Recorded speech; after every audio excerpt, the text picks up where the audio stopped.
En décembre dernier, je travaillais comme diaconesse d'évangélisation dans l'église. Après quelque temps, j'ai découvert que lorsque les frères et sœurs ne faisaient pas leurs devoirs comme il faut, les dirigeants le leur signalaient tout de suite, parfois même sur un ton très dur. J'ai pensé qu'ils avaient raison de mettre ces choses en lumière, mais que leur approche était humiliante et pouvait facilement offenser les gens. Je ne voulais pas être comme eux. J'estimais qu'il fallait s'exprimer avec plus de tact pour causer une bonne impression. Comme ça, je gagnerais le soutien de tout le monde et mon travail en serait facilité. J'avais une chance d'être choisie comme dirigeante à l'élection suivante qui était pour bientôt. Comme j'y songeais, j'étais très prudente dans mes interactions avec les frères et sœurs. J'essayais d'avoir beaucoup de tact et de ne blesser personne pour que tout soit plus facile à accepter. À un moment, je me suis aperçue que Sir Cheng sélectionnait les tâches faciles, évitant tout ce qui était difficile. Et battait en retraite quand elle devait partager l'évangile avec quelqu'un qui avait beaucoup de notions ou une mauvaise attitude. Après ça, elle ne s'équipait pas des vérités qui auraient permis de résoudre leurs notions. J'ai vu qu'elle n'avait pas la bonne attitude envers son devoir et qu'elle ne le ferait jamais bien si elle continuait comme ça. C'est vrai. J'ai voulu lui en parler et échanger avec elle. Mais alors que je m'apprêtais à lui envoyer un message, il m'est venu à l'esprit qu'elle obtenait des résultats dans son devoir, en général, même si elle reculait devant les difficultés. Si je mentionnais son problème, elle me croirait trop exigeante et ça pourrait se retourner contre moi. Alors que ferais-je si elle refusait mes futurs plans de travail?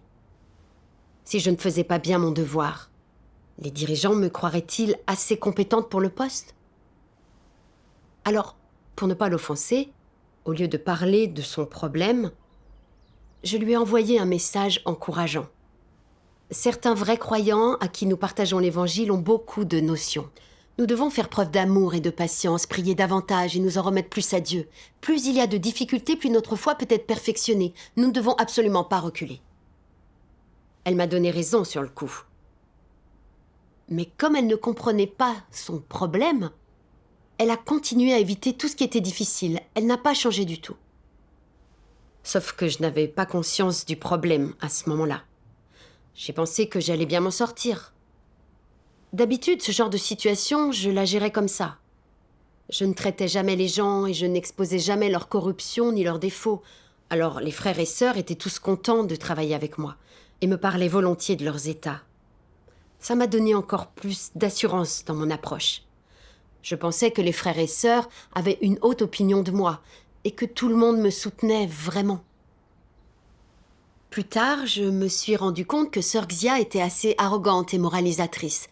Elle était entêtée et collaborait mal avec les autres, ce qui nuisait à notre travail. J'ai alors pensé que sœur Xia était très arrogante et n'acceptait pas les suggestions des autres, ce qui nuisait à son devoir. Je me suis dit que je devais en discuter avec elle pour qu'elle puisse se corriger.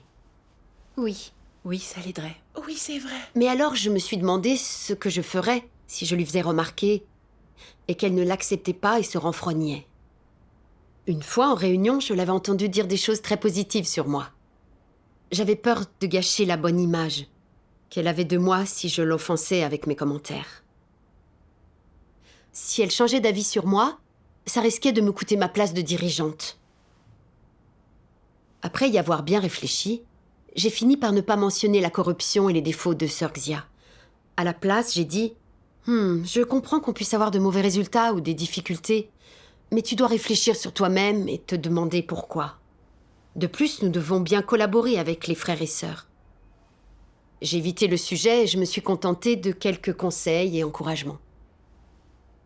Plus tard, l'un de nos dirigeants est venu se renseigner sur notre travail et je lui ai dit que sœur Xia était arrogante, moralisatrice et qu'elle travaillait mal avec les autres. À notre rencontre suivante, sœur Xia est venue me dire « Quand le dirigeant t'a interrogée il y a quelques jours, je passais par là et je t'ai entendu dire que j'étais arrogante, moralisatrice et que je travaillais mal en groupe. Tu as bien conscience que j'ai un problème grave, mais tu ne m'en as rien dit. Tu t'es juste montrée accommodante. J'ai remarqué que tu ne perdais jamais ton calme et que tu apaisais toujours les gens au lieu de les réprimander. Je croyais que tu étais une très bonne personne. Maintenant, je comprends. C'est parce que tu es très douée et que tu as tes tactiques. Autant le dire franchement, tu es une hypocrite. » En entendant m'accuser aussi clairement, je me suis sentie très gênée et je suis devenue toute rouge. Les mots hypocrite et tactique se sont gravés dans mon esprit et me martelaient la cervelle. J'étais très mal à l'aise et je me suis présentée devant Dieu pour prier. Je lui ai demandé de me guider pour que je comprenne mon propre tempérament corrompu. Le lendemain, pendant mes dévotions, j'ai regardé une vidéo de lecture des paroles de Dieu que j'aimerais partager. Oui.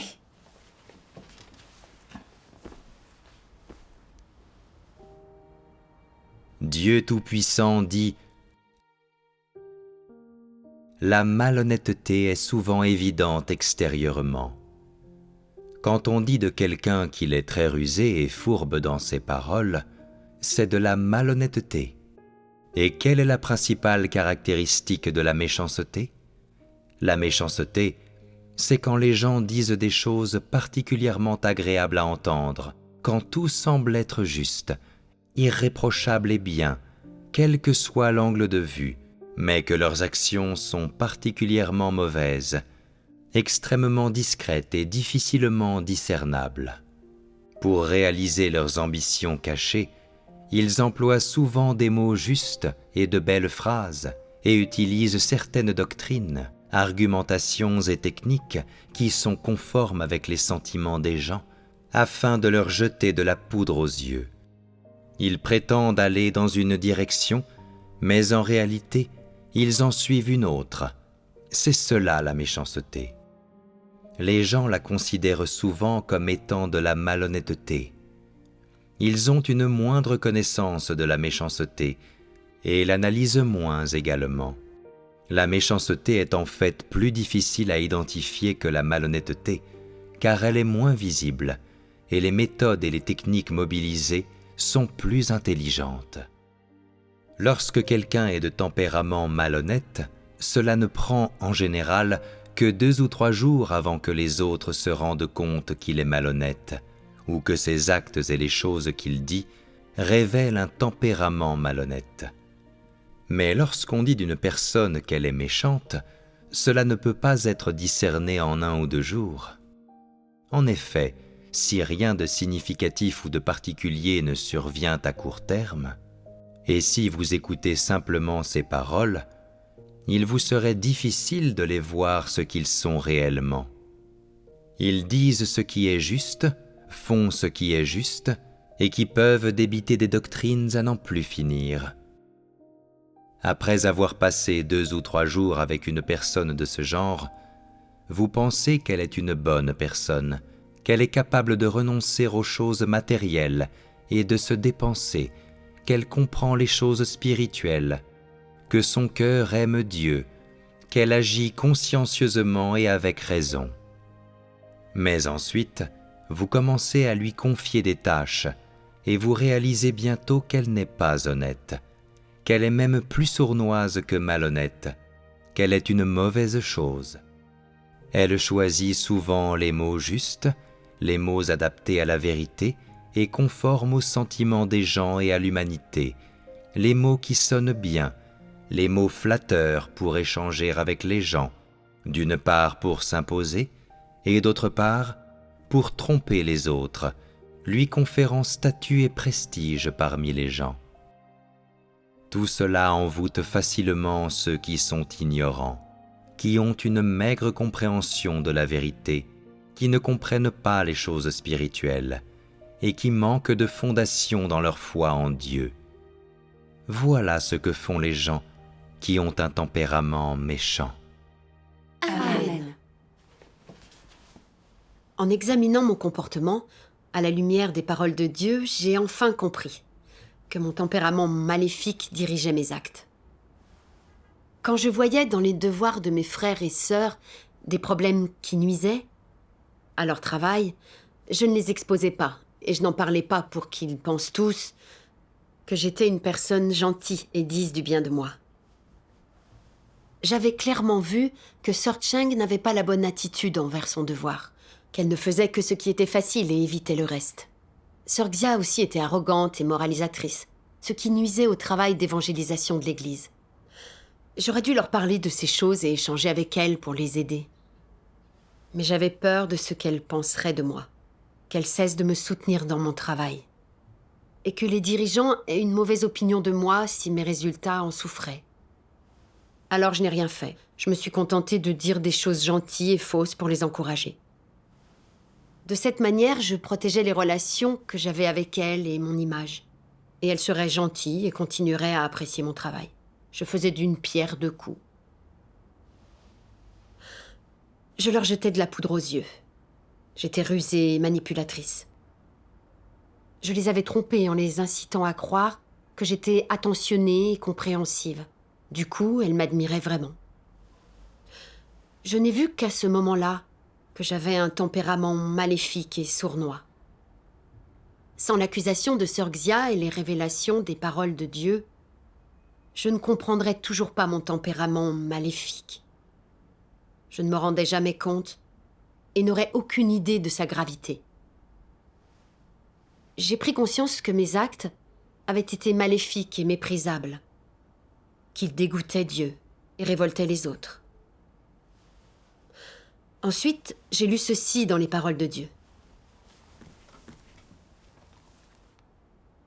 Dieu Tout-Puissant dit : certains dirigeants d'Église ne reprennent pas les frères et sœurs qu'ils voient faire leur devoir négligemment, alors qu'ils le devraient. Quand ils voient quelque chose qui nuit aux intérêts de la maison de Dieu, ils l'ignorent pour ne pas offenser les autres. Ils font cela, non pas pour tenir compte des points faibles des autres. Ils savent bien ce qu'ils veulent.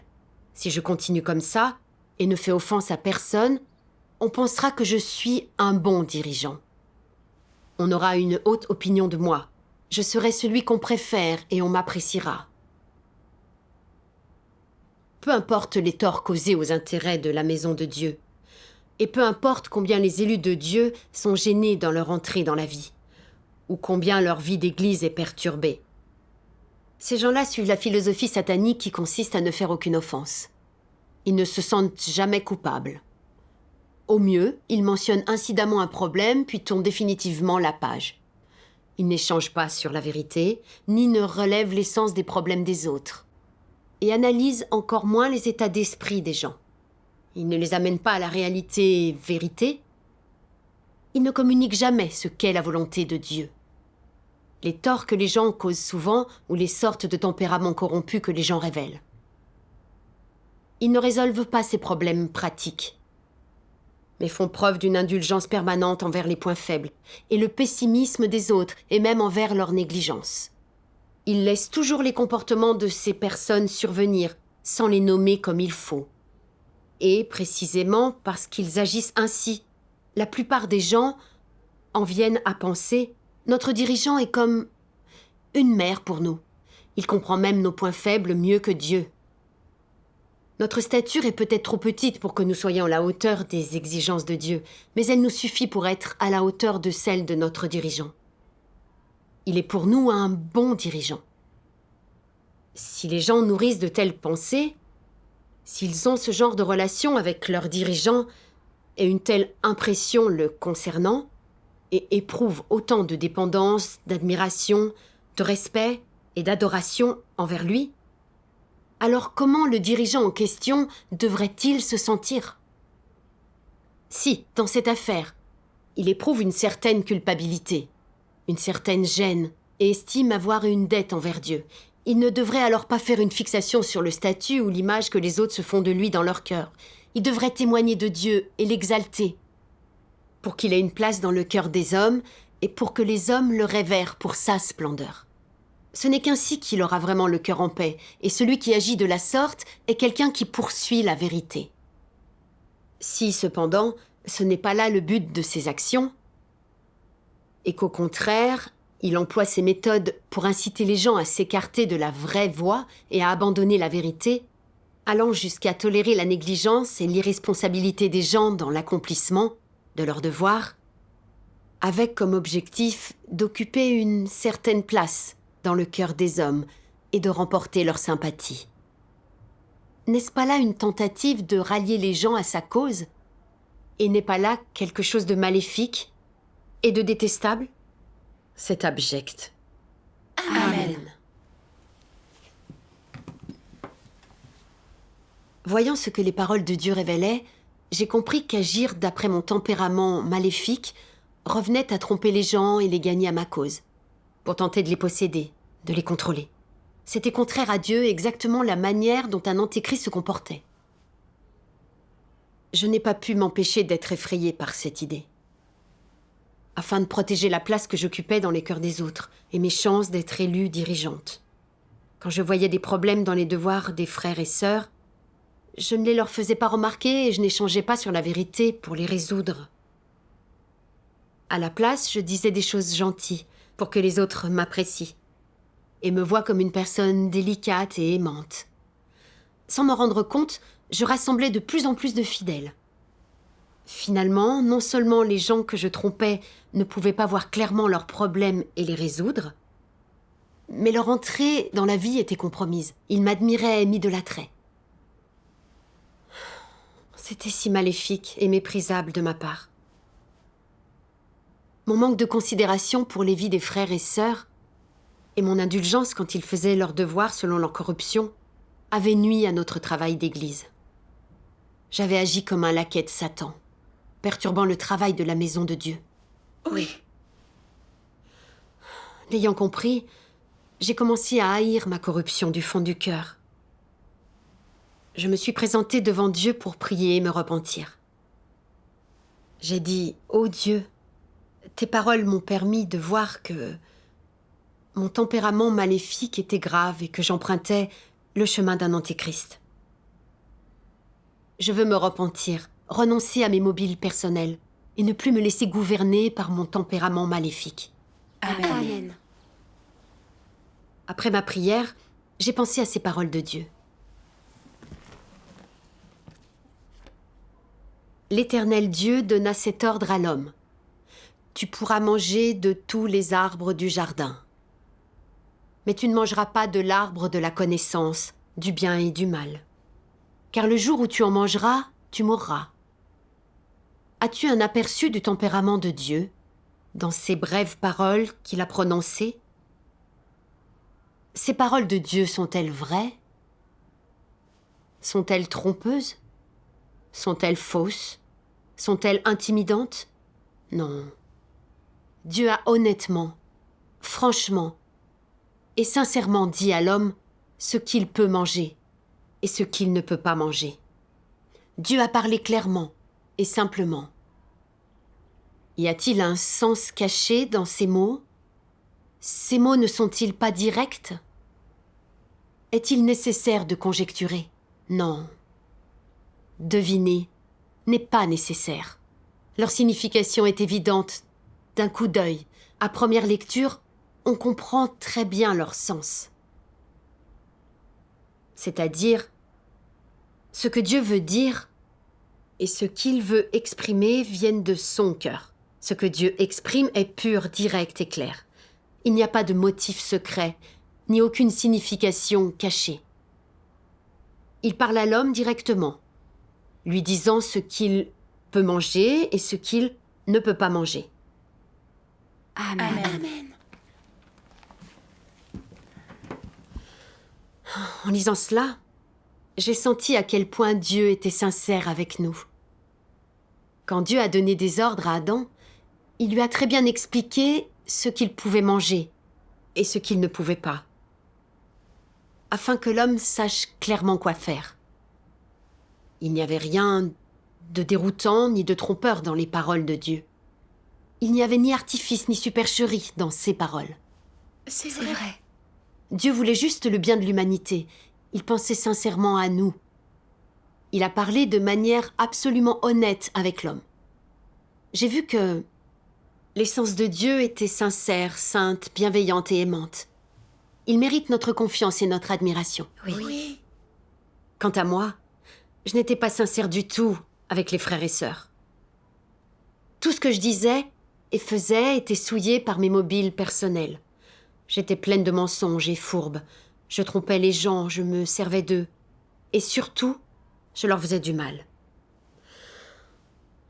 C'était si maléfique de ma part.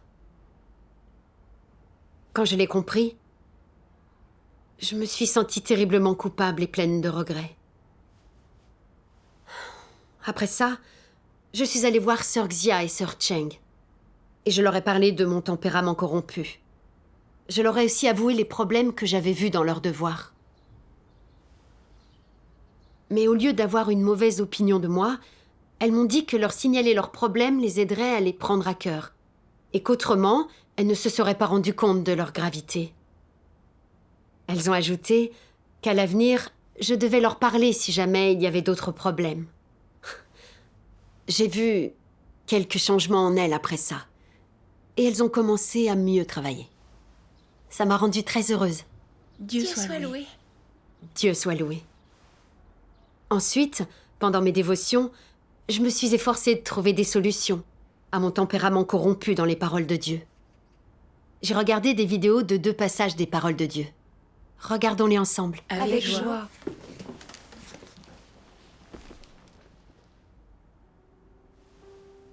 Dieu Tout-Puissant dit que vous accomplissiez vos devoirs ou suiviez les premières phases du changement de tempérament, quels que soient les tempéraments corrompus que vous révélez, vous devez chercher la vérité afin de les résoudre. Si, par exemple, vous essayez constamment de simuler en usant de belles paroles, si vous désirez en permanence avoir une place dans le cœur des autres et faire en sorte qu'ils vous admirent, si telles sont vos intentions, cela signifie alors que vous êtes contrôlé par votre tempérament. Prononcez-vous ces belles paroles? Non. Si vous ne les prononcez pas, les contenez-vous alors simplement en votre fort intérieur? Si vous trouvez une formulation plus intelligente, une formulation différente qui rende vos intentions indécelables, vous avez toujours un problème au niveau de votre tempérament. Quel tempérament? Celui du mal. Les tempéraments corrompus sont-ils faciles à corriger? Cela concerne l'essence naturelle de la personne. Les gens ont cette essence, cette racine, et elle doit être arrachée centimètre par centimètre. Elle doit être arrachée de chaque état, des intentions qui se cachent derrière chaque parole prononcée. Elle doit être décortiquée et comprise à partir des paroles prononcées. Quand une telle prise de conscience devient toujours plus claire et ton esprit toujours plus ingénieux, tu peux alors réaliser un changement. Tout ce que tu fais, chaque action, chaque intention et chaque réaction doit être apporté devant Dieu. Même ta vie spirituelle quotidienne, tes prières, ton intimité avec Dieu, la manière dont tu manges et bois les paroles de Dieu, ton échange avec tes frères et sœurs, et ta vie dans l'Église, et ton service en partenariat, peut être apporté devant Dieu pour être observé par lui. C'est une telle pratique qui t'aidera à mûrir dans la vie. Le processus d'acceptation de l'observation de Dieu est le processus de purification. Plus tu acceptes l'observation de Dieu, plus tu es purifié et plus tu es en accord avec la volonté de Dieu, de sorte que tu ne seras pas entraîné dans la débauche et que ton cœur vivra en présence de Dieu. Plus tu acceptes l'observation de Dieu, plus tu fais honte à Satan et es capable d'abandonner la chair. Alors, l'acceptation de l'observation de Dieu est un chemin de pratique que les gens doivent suivre. Peu importe ce que tu fais, même quand tu communies avec tes frères et sœurs, tu peux apporter tes actions devant Dieu, chercher son observation et viser l'obéissance à Dieu lui-même. Cela rendra ce que tu pratiques bien plus correct. Tu peux être quelqu'un qui vit en présence de Dieu seulement si tu apportes tout ce que tu fais devant Dieu et acceptes l'observation de Dieu. Amen. En méditant les paroles de Dieu, il m'est apparu clairement que, lorsque j'étais confrontée à un problème, je devais examiner mes pensées. réfléchir sur les mobiles de mes paroles et de mes actes, les présenter à Dieu et accepter son examen minutieux, m'analyser, me connaître quand je me surprenais à révéler un tempérament maléfique et prier et renoncer à moi sur le champ, alors je risquerais moins d'obéir à mon tempérament maléfique. Et cet aspect de ma corruption serait progressivement purifié. Oui. Plus tard, j'ai vu qu'une sœur semblait faible et ne pas vouloir faire des choses pénibles. Elle reculait dès qu'elle rencontrait des problèmes dans son travail d'évangélisation. Je me suis dit qu'elle était irresponsable dans son devoir et que je devais agir pour la corriger. Exactement. Mais mon problème a ressurgi. Si je lui parlais de son problème, elle risquait de me trouver trop dure à son égard et de devenir hostile envers moi. Je me suis demandé comment le formuler pour qu'elle l'accepte et n'ait pas de préjugés contre moi. Alors je me suis rendu compte que je recommençais à protéger mon statut et l'image que les frères et sœurs avaient de moi. J'ai fait cette prière à Dieu dans mon cœur. Ô Dieu, je suis prête à accepter ton examen minutieux et à renoncer à mes mobiles personnels. Je veux échanger sur la vérité pour aider ma sœur et faire mon devoir. Dieu soit loué. Après ça, j'ai échangé avec cette sœur pour disséquer son problème. Et elle a gagné un peu de connaissance d'elle-même. J'ai gagné beaucoup de paix intérieure en mettant enfin cette méthode en pratique. Dieu soit loué. Maintenant, je discerne beaucoup mieux mon tempérament maléfique. Et quand je rencontre un problème, je cherche consciemment la vérité et je renonce à mes mobiles égoïstes. Je suis capable d'agir selon les paroles de Dieu. Si j'ai un peu changé, c'est entièrement grâce au jugement des paroles de Dieu. Je le remercie pour son salut. Rendons grâce à Dieu. Maintenant, j'ai aussi un chemin de pratique. Dieu soit loué.